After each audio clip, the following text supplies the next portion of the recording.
భద్రాద్రి మునుగోడు వివాదంపై మారిన బీఆర్ఎస్ కార్యాలయం తన అత్యంత సన్నిహితుడు కోర్సా నవీన్ పేరిట 2023 జూన్ నెలలో చందా హరికృష్ణ నుంచి కొనుగోలు చేయడం జరిగిందని ఎమ్మెల్యే పాయం వెంకటేశ్వర్లు అన్నారు. బీఆర్ఎస్ ఆక్రమించుకున్న కార్యాలయం రేగా కాంతారావు నాటి పిఏ చందా హరికృష్ణ పేరిట కరెంట్ మీటర్ ఉంది, కానీ ఇంటి పన్ను మాత్రం కాంగ్రెస్ కార్యాలయం పేరిట ఉంది. ఇప్పటికైనా ఆ పార్టీ కార్యాలయం కాంగ్రెస్ పార్టీది అని ఎమ్మెల్యే పాయం వెంకటేశ్వర్లు అన్నారు. నీవు పార్టీ మారిన తర్వాత పార్టీ కార్యాలయాన్ని రంగును మార్చి నువ్వు స్వాధీనపరుచుకున్నావని ఎమ్మెల్యే పాయం ఆరోపించారు. మా కార్యకర్తలు కానీ మా కార్యాలయాలు కానీ జోలికొస్తే వదిలిపెట్టే ప్రసక్తే లేదని ఆయన అన్నారు. ప్రజాస్వామ్యం అంటే ఇదే నా కాంతారావు కాంగ్రెస్ పార్టీ జిల్లా అధ్యక్షులు పోదం వీరయ్య మాట్లాడుతూ ఆ పార్టీ కార్యాలయం కాంగ్రెస్ పార్టీదే అని, బీఆర్ఎస్ పార్టీది కాదని ప్రజాస్వామ్యంలో జిల్లా నాయకులకు రాష్ట్ర నాయకులకు ప్రతి సామాన్యుడికి అందరికీ తెలుసు అని జిల్లా అధ్యక్షులు వీరయ్య అన్నారు. పార్టీ కార్యాలయం కోసం నెల రోజులు తిరిగినా నువ్వు అధికారంలో ఉండి పోలీస్ అధికారులతో మమ్మల్ని చాలా ఇబ్బందులకు గురి చేశారని, ఈ రోజు కాంగ్రెస్ పార్టీ కార్యాలయాన్ని మేమే తీసుకున్నామని ఆయన అన్నారు. కాంగ్రెస్ గుండాలని మీరు సంబోధించడం చాలా బాధాకరమని ఆయన అన్నారు. అన్నం పెట్టిన పార్టీ కాంగ్రెస్ పార్టీ అని, అలాంటి పార్టీ కార్యాలయాన్ని నీవు ఆక్రమించింది కాక కాంగ్రెస్ కార్యకర్తలను గుండాలని సంబోధించడం చాలా దిగజారుడుతనమని అన్నారు. ఇప్పటికైనా పార్టీ కార్యాలయం గాని భూములు గాని ఉంటే తిరిగి ఇచ్చేయాలని, ప్రజాస్వామ్యంలో ఇది వ్యతిరేకమని ఆయన అన్నారు. ఈ సమాజంలో కాంగ్రెస్ పార్టీ నాయకులు గ్రంథాలయం చైర్మన్ పసిలేటి వీరబాబు, పిరినాకి నవీన్, శివ, తరుణ్ రెడ్డి, నాగేశ్వరరావు, ఓరుగంటి భిక్షమయ్య, గాది కేశవరెడ్డి, ఇక్బాల్ హుసేన్ తదితరులు పాల్గొన్నారు. కొంతకాలం కిరాయికి ఇచ్చి కిరాయికి నడుపుకున్నారు. 2009లో ఆ స్థలంలో మరి భూమి పూజ చేయడం జరిగింది. మన పి కోరమల్లి రాజు గారు, వారి కుటుంబ సభ్యులు, మరి అద్దరేరు పార్టీ శ్రేణులంతా కూడా 2009లో భూమి పూజ చేసి 2010లో ఆ నిర్మాణం పూర్తి చేయడం జరిగింది. కాంగ్రెస్ పార్టీ కార్యాలయానికి సంబంధించినటువంటి విషయం అక్కడ వరకు అది వాస్తవం. అదే విధంగా 2011లో కాంగ్రెస్ పార్టీ మరి ఇంటి పన్ను కూడా తీసుకుంది. 2010లో పూర్తయింది. 2011లో ఇంటి పన్ను తీసుకుంది. ఇంటి పన్ను తీసుకున్నది 2011 నుంచి 19 వరకు కూడా మరి అక్కడ ఇంటి పన్ను రసీదులు అన్ని ఉన్నాయి. అవన్నీ కూడా కడతా ఉంది కాంగ్రెస్ పార్టీ. ఇంటి నెంబర్ కూడా 8-1-202 కాంగ్రెస్ పార్టీ కార్యాలయం అనేది మున్సిపాలిటీ వాళ్ళు ఇచ్చినటువంటి రికార్డ్ ఇది. నేను చూపించేది 11 నుంచి 19 వరకు రికార్డ్ ఇది. అది ఇంటి పన్ను. తర్వాత కరెంటు బిల్, ఇంటి పన్నుకు సంబంధించిన రసీదు కూడా మీకు తెలియజేస్తా ఉంది. 19 వరకు అయినటువంటి రసీదు మన కాంగ్రెస్ పార్టీ కార్యాలయం ఆ పేరు కూడా దాని రసీదు పేరు. ఇది రసీదు, అది ఇయర్ వైజ్ గా రికార్డ్. అది ఇది ఇంటి పన్నుకు సంబంధించి. అదే విధంగా కరెంటు మీటర్ 2010లో బిల్డింగ్ పూర్తయింది. 2011లో ఇంటి పన్ను తీసుకున్నారు. 2012లో జూలై 2012 కరెంటు మీటర్. నేను మార్కర్తో మార్పు చేసినాను. నేను సర్వీస్ నంబరు అదే విధంగా నేమ్ కాంగ్రెస్ పార్టీ ఆఫీస్, అదే విధంగా మీటర్ నెంబర్, ఇదంతా డాక్యుమెంట్. ఇదంటే వాస్తవం. దీనికి సంబంధించి అది కాంగ్రెస్ పార్టీ సంబంధించినటువంటి తాలూకు విషయాలు. ఆ రకంగా చేస్తే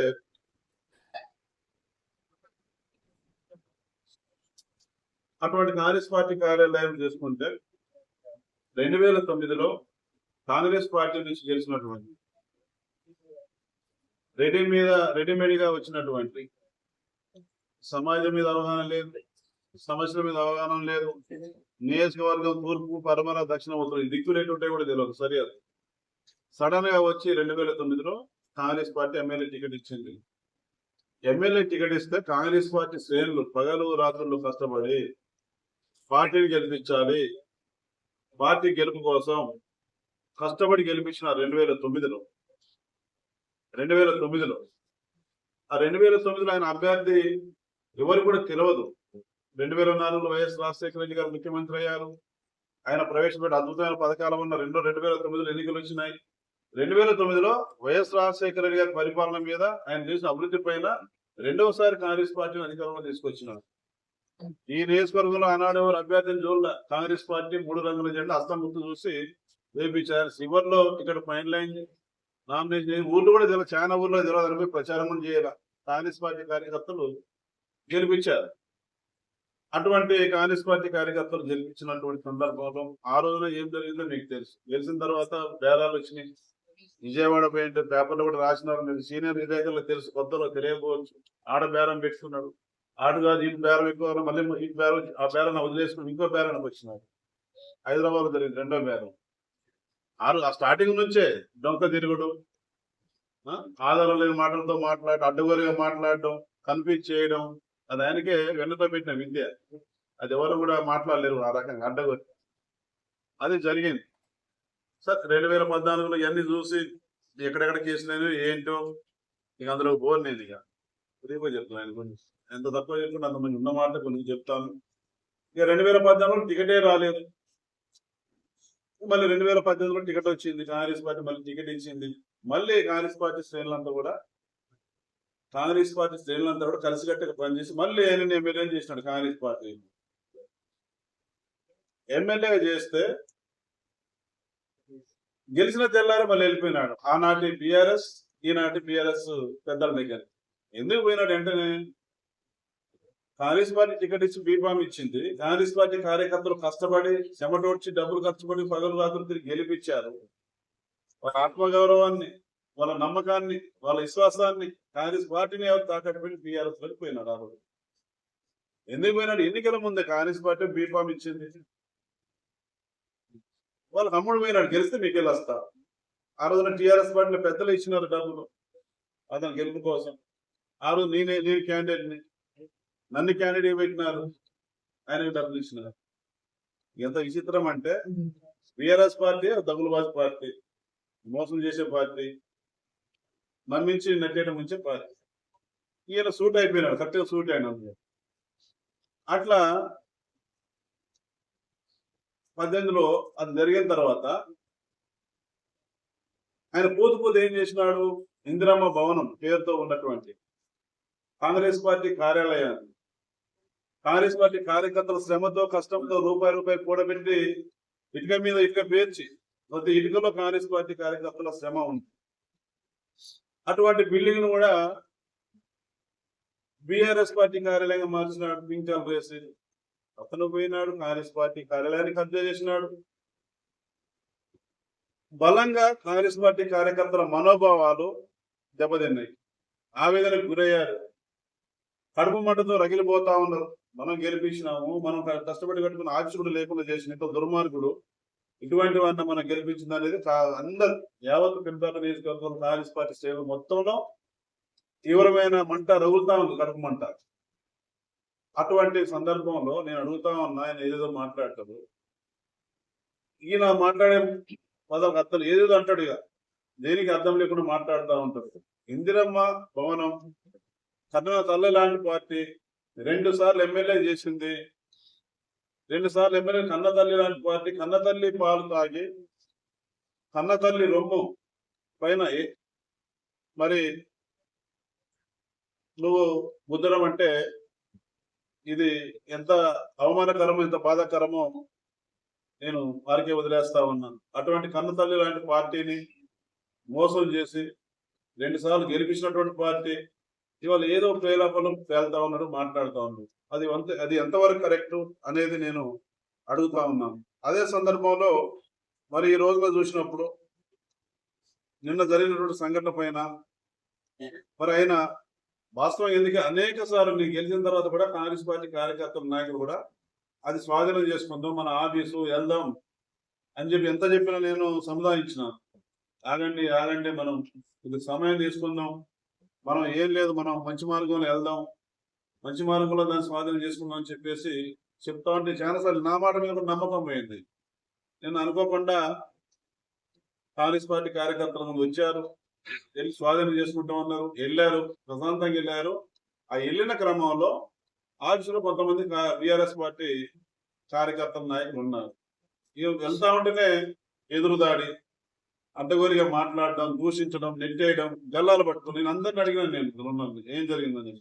ఇది ఫ్యాక్ట్. గల్లాలు బట్టి నెట్టేయడం, వాళ్ళు కింద పడ్డారు. ఈ ఆగరు కదా, యూత్ ఉన్నారు, యూత్ కాంగ్రెస్ ఉన్నారు, ఎన్ఎస్వై ఉన్నారు, మహిళా నాయకులు ఉన్నారు, పార్టీ అందరు ఉన్నారు. రగిలిపోతాం ఎప్పుడు మన ఆఫీస్ మనం స్వాధీనం చేసుకుని అందరం మనం పార్టీ కార్యకలాపం నడుపుకుందాం అని చెప్పేసి వాళ్ళు రెచ్చగొట్టి వాళ్ళ ముందు ప్లాన్గానే ఇక వెళ్తా ఉంటే ఇట్లా తెలుసుకొని వాళ్ళ నాయకుడితో మాట్లాడి వాళ్ళ నాయకుడు ఇంకే రెచ్చగొడతాడు. ఆ ఇదిలోనే వాళ్ళు అడ్డుగోలు మాట్లాడి నెట్టేయడము, గల్లాలు పట్టుకోవడం, కొట్టడం, కింద పడేయడం జరిగిన తర్వాత మా వాళ్ళు ఎదురుదాడి అది జరిగింది. అది ఫ్యాక్ట్. అక్కడ అది చేయాలని పోలేదు. పోయి కార్యాలయాన్ని మనం స్వాధీనం చేసుకున్నాం, కలర్స్ మార్చుకొని డోర్ వేసి తాళాలు వేసుకున్న ప్రశాంత వాతావరణంలో వెళ్ళి రమ్మన్నాను. వెళ్ళొచ్చింది. మా కాంగ్రెస్ పార్టీ కార్యకర్తలు నిన్న అది మా ఆస్తి, కాంగ్రెస్ పార్టీ కార్యకర్తల ఆస్తి, కాంగ్రెస్ పార్టీ కార్యాలయం ఇందిరమ్మ భవన్, అది నిన్న మా వాళ్ళు వెళ్ళి ఏదైతే సామరస్యపూర్వకంగా పోతే కావాలని దీన్ని డిస్టర్బ్ చేయాలని, రెచ్చగొట్టాలని, గొడవలు చేయాలని ఆలోచన చేసి వాళ్ళ నాయకుడు కనుసన్నల్లోనే నిన్న మా కార్యకర్తల మీద దాడి జరిగింది. దాన్ని తీవ్రంగా ఖండిస్తా ఉన్నాం. 100% మా కాంగ్రెస్ పార్టీ శ్రేణులు కార్యకర్తలు నిన్న చేసినటువంటి ప్రక్రియ 100% కరెక్ట్ అని చెప్పేసి కాంగ్రెస్ పార్టీ కార్యకర్తలందరూ కూడా నేను పాల్గొనాలని నేను ప్రత్యేకంగా ధన్యవాదాలు నేను తెలియజేస్తాను. అదే కాకుండా నేను ప్రెస్ మీట్ లో మాట్లాడుతా ఉన్నాను. ఆగ మేఘాల మీద హైదరాబాద్ నుంచి వచ్చినాడు. నేను ఆగ మేఘాల మీద ఉదయం వచ్చేసి అంబేద్కర్ సెంటర్ లో దాదాపు 16 నిమిషాలు మాట్లాడింది. 16 నిమిషాలు. అలా ఏముంది మొత్తం ఏమన్నా నేను వేరే గారు ఏం లేదు, అసలు లేదు, జరిగిన ఘటనలు లేదు, ఏదేదో చెప్తా ఉన్నాను. జూబ్లీ ఎన్నికలు అంటాడు, రేపు మా గవర్నమెంట్ అంటాడు, ఏదేదో చెప్తున్నాడు. ఏదో చెప్తున్నాడు, అసలు మర్చిపోయింది. అది అబద్ధమ భౌతికం అంటాడు, అది ఆఫీస్ అన్నట్టు అది కూడా మర్చిపోయాడు. బీఆర్ఎస్ పార్టీ అంటాను నోరు రావట్లేదు. నా ఇంటి పైన దాడి చేసిన కాంగ్రెస్ పార్టీ గుండాలు అంటాడు, రౌడీలు అంటాడు. ఈ రకంగా అడ్డుగోలుగా మాట్లాడుతూ ఉన్నాండి. నేను అడుగుతా ఉన్నా, రేఖాంత భౌతిక దాడులు చేసే అలవాటు నీకుంది, గుండాయిజం రౌడీజం చేసే అలవాటు నీకుంది. మరి ఫేస్బుక్ సోషల్ మీడియా వేదికగా రెచ్చగొట్టే మనస్తత్వం నీది. ప్రజలకి మరి ఏ రకంగా మీరు బదనం చేసిండ్రో, నష్టం చేసిండ్రో మీ పాలనలో ప్రజలందరికీ తెలుసు. అటువంటి రేఖాకాంతారావు మరి ఇవాళ ప్రజాస్వామ్యం గురించి మాట్లాడుతున్నాడు, రాజ్యాంగం గురించి మాట్లాడుతున్నాడు, హక్కుల గురించి మాట్లాడుతూ ఉన్నాడు, న్యాయం గురించి మాట్లాడుతూ ఉన్నాడు, వ్యవస్థల గురించి మాట్లాడుతున్నాడు. ఎంత సిగ్గుచేటు మాట్లాడడానికి ఉండాలిగా. 2 సార్లు ఎమ్మెల్యే అయింది. ఎంత గౌరవంగా మాట్లాడాలి. ఈ పెద్ద మనిషి ఫస్ట్ గెలిచినప్పుడు ఏడిపోయి 2 చోట్ల తిరిగిండు. మళ్ళీ 2సారి గెలిచి మొత్తానికే లాక్కున్నాడు, కబ్జా చేసిండు కాంగ్రెస్ పార్టీ కార్యాలయాన్ని, పార్టీ మారిండు. తర్వాత ఏం జరిగింది? పార్టీ మారిన తర్వాత కేసీఆర్ గారు కూడా ఎగనామం పెట్టాలని చూసినాడు, అమ్ముడు పోయిండు. మొయినాబాద్ మామూలు ఏం జరిగింది? 100 కోట్లకు అమ్ముడు పోతే అడ్డంగా దొరికిన దొంగ రేవతంతారు. ఆయన ప్రజాస్వామ్యం గురించి మాట్లాడుతున్నారు, ప్రజాస్వామ్య విలువల గురించి మాట్లాడుతున్నారు, రాజ్యాంగం గురించి మాట్లాడుతున్నారు, వ్యవస్థల గురించి మాట్లాడుతున్నారు. తెలుసు కదా ఏం చేసినా ఏంటి తెలుసు కదా, నిజంగతి ప్రజలందరూ తెలుసు కదా. మరి ఇతన్ని ఏమనుకోగలిగాడు కేసీఆర్ గారు? ఆయన పాలనలో ఉప ఎన్నిక వచ్చింది కదా మునుగోడులో, ఫామ్ హౌస్ లో దొరకడం, తీసుకోవడం, ఆయన ఫామ్ హౌస్ లో దాచిపెట్టారు వాళ్ళందరినీ. రెస్ట్ ఇచ్చి మంచిగా క్లాత్ తీసుకొని మంచిగా రెస్ట్ ఇచ్చి కొత్త డ్రెస్ కుట్టించి వైట్ డ్రెస్ మీద తీసుకొచ్చినాడు, హెలికాప్టర్ తీసుకొచ్చినాడు. మునుగోడు బహిరంగ సభ ఏం చెబుతున్నాడు వాళ్ళని చూపిస్తారు, పక్కన నిలబెట్టుకొని. వీళ్ళు అసలైన ప్రజాస్వామ్యవాదులు, ప్రజాస్వామ్యాన్ని రక్షించారు. వీళ్ళని చూసి నేర్చుకోవాలి. ప్రజాస్వామ్యానికి స్ఫూర్తి. ఏదేదో మాట్లాడుతాను. జాతి రత్నాలు అన్నాడు వేదిక మీద, మన దగ్గర వీడియో కూడా ఉంది. జాతి రత్నాలను ఏదేదో మాట్లాడాలంటే పట్టుకోండి. అట్లా మాట్లాడే అర్హత లేదు. భౌతిక దాడులు కానీ, ఏమైనా భూములు గుంజుకోవడం కానీ, జీరో ఇసుక దందాలు చేయడం కానీ, గంజాయి చేసే వాళ్ళని ఎంకరేజ్ చేయడం కానీ, గంజాయి చేసే వాళ్ళని కూడా భూమి పట్ల పార్టీ పదవులు ఇచ్చినటువంటి చరిత్ర వరకు ఉంది. ఆయనకు లేదా? ఆయనకే ఉంది. ఇవాళ ప్రశాంతంగా ఉన్నారు. ఇవాళ నియోజకవర్గంలో ప్రజలు హ్యాపీగా ఉన్నారు, సంతోషంగా ఉన్నారు. వాళ్ళు జయకాంతరావు వాళ్ళ మూట ఏం చేసినారో ప్రజలందరికీ తెలుసు. ఎన్నికల్లో గట్టిగా బుద్ధి చెప్పినారు. కాబట్టి ఆయన ఈ మాట్లాడే మాటలకు నవ్వొస్తా ఉంది, చూస్తా ఉంది. ఆయన మాట్లాడు వాస్తవాన్ని మాట్లాడు, అబద్ధాలతోని మభ్య పెట్టాలని చూస్తా ఉంటాడు ఎంతసేపు. అందుకని నేను చెప్పేది ఏమంటే చివరిగా ఏదైతే ఉందో ఆయన ఊపుతా ఉన్నాడు. ఏదో నిన్న వచ్చి 16 నిమిషాలు మాట్లాడాడు, చెమట కారుతా ఉందా, ఏదేదో మాట్లాడుతా ఉంది. సార్ ఆయన ఆక్రోషము, ఆయన ఇంటెన్షన్ ఉన్నాడు, ఇది మాట్లాడుకోండి, ఆయన ఇష్టం ఉంటుంది మాట్లాడుకుంటే అదొక బాగా. కానీ రేగా ఊపుతా ఉన్నాడు, ఉడత ఊపులు ఊపుతా ఉన్నాడు. ఉడత ఊపులకు అదే విధంగా చాటారు తప్పులకు భయపడే వాళ్ళు ఇక్కడ ఎవరు లేరు. ఏదేదో ఛాలెంజ్ చేస్తా ఉన్నాడు ఆయన. ఏది ఛాలెంజ్ ఆయన చేశారు? తెలంగాణ ఉద్యమంలో ఏడున్నావు? మనగూరు నుంచి కమ్మారు 500 కిలోమీటర్లు నడిచిన తెలంగాణ ఉద్యమం. ఎవరో ముందు వెనక ఎవరో పెట్టుకొని నువ్వు తిరిగినావు దొంగసాటుగా. తెలంగాణ ద్రోహి. కాంగ్రెస్ పార్టీకి ఇవాళ అన్యాయం చేసినాడు, కార్యాలయాన్ని కబ్జా చేసుకొని. ఇది చాలా ఉన్నాయి చేయాలంటే ఆరోపణ. కాబట్టి ఇవాళ రేఖాంతరం ఏదైతే చెప్పినటువంటి ఆ టాటాకు చెప్పులకు కానీ ఉడత ఉప్పులకు కానీ భయపడే లేరు. సిద్ధంగా ఉన్నాం. మా కాంగ్రెస్ పార్టీ కార్యకర్తల కోసం తాను వేయడానికైనా కాంగ్రెస్ సిద్ధంగా ఉంటాడు చివరి దాకా. మీ ద్వారా నియోజకవర్గంలో ఇప్పటికైనా మాకు నీ ఇద్దరికే వదిలేస్తా ఉన్నా. కాంగ్రెస్ పార్టీ కార్యాలయం అదే. ఏదైనా వ్యవస్థల మీద గౌరవం ఉంటే ప్రజాస్వామ్యం అంటున్నావు, దాని మీద గౌరవం ఇమ్మీడియట్ గా నువ్వు సంతోషపడతారు. కాంగ్రెస్ పార్టీ కార్యాలయం నాది కాదు. ప్రెస్ మీట్ లో చెప్పు, పెట్టి ప్రెస్ మీట్ ఈ రోజే పెట్టు, ప్రెస్ మీట్ పెట్టి చెప్పు. ఆ తప్పు అయిపోయింది, పొరపాటు అయిపోయింది, 2 సార్లు నన్ను గెలిపించారు, కాంగ్రెస్ పార్టీ కార్యాలయం నేనే లాక్కున్నా, ఇది నాది కాదు, క్షమించండి, నేను ఎప్పుడు తప్పు చేయను, ఇప్పటికైనా ఒప్పుకోరాదు. ప్రెస్ మీట్ పెట్టి జరిగింది ఎట్లా? ఈ క్రమంలో 2018లో కాంగ్రెస్ పార్టీని స్వాధీనం చేసుకున్న తర్వాత ఆనాడు సిఎల్పి లీడర్ ఉన్నటువంటి బట్టి విక్రమార్క గారు వచ్చారు ఇక్కడికి. ఆనాడు డిసిసి ప్రెసిడెంట్ గా ఉన్నారు వనమా వెంకటేశ్వర గారు, కొత్తగూడెం ఎమ్మెల్యే గారు, వారు వచ్చినారు. మన ఆనాడు ఎమ్మెల్యేగా ఉన్నటువంటి సీతక్క గారు వచ్చినారు. ఆనాడు ఉన్నటువంటి ఎక్స్ ఎంపీ బలరాం నాయక్ గారు, ఇంకా ముఖ్య నాయకులు, పార్టీ నాయకులు అందరూ వస్తే వారికి వెళ్ళి పెట్టి అందులో రాకుండా నువ్వు పోలీసులతో అడ్డుపడి పరాభవం చేసింది. అన్న తల్లి లాంటి పార్టీని నేను గెలిపించిన నాయకుల్ని కార్యకర్త పరాభవం చేసింది, అవమానపరిచింది, అవహేళన చేసింది, రోడ్డు మీద నిలబెట్టింది నువ్వు కాదా? అంత హెరాస్మెంట్ చేసినాడు లాక్కొని 23లో సరే మళ్ళీ గౌరవం ఓడిపోయాడు, ప్రజలు బుద్ధి చెప్పినారు ఆయన చేసే పనులకు. మళ్ళీ కాంగ్రెస్ గవర్నమెంట్ ఇవాళ వచ్చింది. ఇవాళ ఏదైతే ఉందో నా ఇల్లు అంటున్నాడు, ఏదో అంటున్నాడు ఆయన ఇంటి పన్ను ఉందా నేను అడుగుతా ఉన్నా. ఆయన కరెంటు మీటర్ ఆయన పేరు మీద ఉందా? నేను ఈ రోజు వరకు ఇంటి పన్ను చందారికిష్ట పేరు మీద ఉంది. Current meter Congress party office మీద ఉంది, మీకు చూసిన రికార్డు ఉంది, కాంగ్రెస్ పార్టీ ఆఫీస్ మీద ఉంది ఇంటి కరెంటు బిల్. ఆయన పేరు మీద ఏముంది ఎవిడెన్స్? ఎందుకంత మొత్తుకుందా? కొన్ని రెస్ట్ తీసుకో, మనం ఎన్నికలైపోతే మళ్ళీ వరకు ఎన్నికలు కూడా లేవు కదా. చెమట కాకుండా 16 నిమిషాలు ప్రెస్ మీట్ లో ఏదేదో ఇరిటేషన్ గురై మాట్లాడుతూ ఉన్నాను నేను.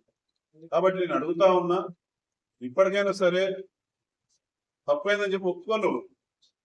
ఇవాళ 23 నా ముఖ్య అనుచరుడు నరేష్ నవీన్ పేరుతో అది కొనుగోలు చేయడం జరిగింది. సందారకృష్ణతో మాట్లాడాడు. సందారకృష్ణ నాకు అమ్మినాడు. క్లియర్ డాక్యుమెంట్స్ ఉన్నాయి, లీగల్ డాక్యుమెంట్స్ ఉన్నాయి నా దగ్గర, ఒరిజినల్స్ ఉన్నాయి. నేను ఏదో మొరుగుతా ఉన్నాడు. ఏం చెప్పాలండి? ఇది నేను చందారకృష్ణ దగ్గర కొన్నటువంటి డాక్యుమెంట్. చందారకృష్ణ పేరు కొన్నోళ్ళ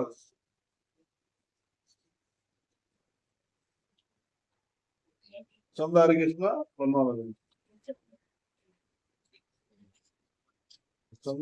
కొన్నోళ్ళ క్లియర్ గా ఇది ఒరిజినల్ డాక్యుమెంట్ పర్ఫెక్ట్ గా ఉంది. ఇవాళ ఇది నా ముఖ్య అనుచరుడిది. ఇది ఈ రోజు నాది కాంగ్రెస్ పార్టీ కార్యాలయానికి దాన్ని మనం వాడుకోవాలని చెప్పేసి కాంగ్రెస్ పార్టీ కార్యాలయంలో నా ముఖ్య అనుచరుడి పేరుతో నేను కొనుగోలు చేసి సందర్భం దగ్గర దాని లీగల్ డాక్యుమెంట్స్ కూడా ఉన్నాయి. చాలా లీగల్ డాక్యుమెంట్స్ కూడా వచ్చింది. ఇంత ఆధారంతో ఇంత పర్ఫెక్ట్ గా మీరు పోతా ఉంటే ఆఫీస్ అనేది తెలుసు, ఇంత అవసరం లేదు. ఏదేదో మాట్లాడుతూ ఉన్నాడు. కాబట్టి నేను కోరేది ఒకటే, ఇప్పటికైనా 2 సార్లు ఎమ్మెల్యే చేసింది, గౌరవం ఇచ్చింది, ఇప్పటికైనా బుద్ధి చేసుకొని బుద్ధి మార్చుకొని అడుగురు మానుకొని కాంగ్రెస్ పార్టీకి రాసి నీ గౌరవం పెరుగుద్ది. కార్యాలయం కాంగ్రెస్ పార్టీ కార్యాలయం నా గోలు కూడా రాసి ఎందుకు ఈ గొడవలు? నేను కారణం నువ్వు కాదా, నిన్న దాడి కారణం నువ్వు కాదా, నీ కార్యకర్తలు కదా, నువ్వు రెచ్చగొట్టలేదా? ఏదో రెచ్చగొట్టి కూర్చోరు కదా, అప్పుడు దాడి జరిగింది. కాబట్టి ఈయన ఏదైతే ఉందో అహంకారంతో హామోతో ఏదేదో మాట్లాడుతుంది. ఏది ఆయన చేసేది లేదు, ఏం లేదు. వెరీ క్లియర్ గా ఉన్నాం, స్పష్టంగా ఉన్నాం. నిన్నటి ఘటన చూసినాను, షాంపీలే చూసినాం. అది నేను ఏమంటాను, న్యూస్ రీల్ అంటారా? ట్రైలరే. నాకు ప్రజాస్వామ్యం మీద గౌరవం ఉంది, రాజ్యాంగం మీద గౌరవం ఉంది, సమాజం మీద గౌరవం ఉంది, గౌరవించుకుంటే మనస్తత్వం మాకుంది. నిన్న ట్రైలరే చూపించినాం. ఈ సోషల్ మీడియా ఫేస్బుక్ ఎగిరిపోతే చెప్తా ఉన్నా నేను, ఎగిరిపోతే సమాధానం ఉండదు. పాయ వెంకటేశ్వరులు అడిగే ఆన్సర్ సమాధానం ఉండదు నీ దగ్గర. గోకరించడము, ఏదో చెప్పడము, ఏదో మభ్య చేయాలి, మభ్య పెట్టాలి, మోసం చేయాలని దానికి ఛాన్సే లేదు. మార్చుకో, నువ్వు ఇకనైనా బుద్ధి తెచ్చుకో, రాజకీయ నాయకుడు మంచిగా ఎదుగు, మంచి పేరు తెచ్చుకో, వెల్కమ్. కానీ ఇటువంటి అటువరి పనులకు ఏ తెరలేపడం అనేది అయితే కరెక్ట్ కాదని చెప్పేసి విజ్ఞప్తి చేస్తూ, నేను దానిపైన చాలా పేర్లు రాసిచ్చినారు. నిన్న డిఎస్పీ గారు చూసిన చాలా పేర్లు చెప్తానుగా. ఇటువంటి పేర్లు, కేసులు, అరెస్ట్ దేనికి భయపడేది లేదు. నిన్న కాంగ్రెస్ పార్టీ కార్యాలయం స్వాధీనం చేసుకోవడానికి వెళ్ళినటువంటి మా కాంగ్రెస్ పార్టీ కార్యకర్తలు అందరికీ నేను 2 చేతుల నుంచి నమస్కారం, ధన్యవాదాలు తెలియజేస్తా ఉన్నాను. ఇది కాంగ్రెస్ పార్టీ కార్యాలయం స్వాధీనం చేసుకోవడానికి వెళ్ళినారు అనుకోకుండా అది జరిగింది తప్ప అది ఏమి లేదు. ఏమి లేదు. నువ్వు దీని ఇది పెట్టుకొని అది చేస్తా ఇది చేస్తా ఎవరిని చేతులు ముడుచుకొని లేరు ఇక్కడ. ఒకడంటే 4 మాటలు అంటే నేను సిద్ధంగా, నేను ఊరుకోనిగా. ట్రైలర్ చూపించిన నిన్న అందరు చూసినారు, ట్రైలర్ అందరు చూసినారు. వాస్తవాలు బయటకు వెళ్తాయి, వన్ తర్వాత ఒకటి వెళ్తాయి, చాలా ఉన్నాయి. కాబట్టి నోరు అదుపులో పెట్టుకొని మాట్లాడు. అడ్డుగోలు మాట్లాడినా, కాంగ్రెస్ కార్యకర్తల మీద ఏదైనా చేసిన 4 చేతులు పడితే వెంటనే అని చెప్పేసి ఈ సందర్భంగా రేఖాకాంతరాన్ని హెచ్చరిస్తూ, కార్యకర్తల్ని కాపాడుకునే దాంట్లో, కాంగ్రెస్ పార్టీని కాపాడుకునే దాంట్లో ఈ నియోజకవర్గంలో ప్రాణం ఉన్నంత వరకు ప్రాణాలు ఇవ్వడానికైనా కార్యకర్తల కోసం, కార్యకర్తలు అండగా ఉండే దానికోసం, కాంగ్రెస్ పార్టీ కోసం త్యాగాలు చేయడానికి, ప్రాణం వేయడానికన్నా పాయ వెంకటేశ్వర సిద్ధంగా ఉంటాడని చెప్పేసి మీకు తెలియజేస్తా ఉన్నాను. ఇప్పుడు మన డిసి